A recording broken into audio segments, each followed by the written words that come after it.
Isang bank manager ang nagtaka at nagduda sa isang lola dahil palagi ito nagwi-withdraw ng 3 milyon kada linggo. Tanong ng bank manager, "Lola, bakit po linggo-linggo kayo nagwi-withdraw ng pera?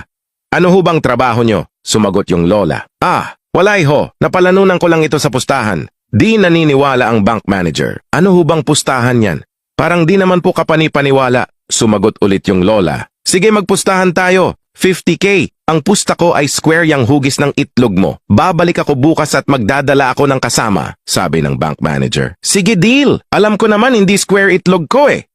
"Malalaman natin bukas," sagot ng matanda. Kinabukasan bumalik ang lola at may dalang kasama. Hinubad na ng bank manager ang kanyang pantalon.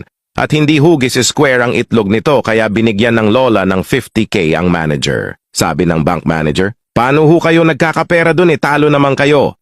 Bumulong yung lola, "May pustahan din kami nitong kasama ko. Sa halaga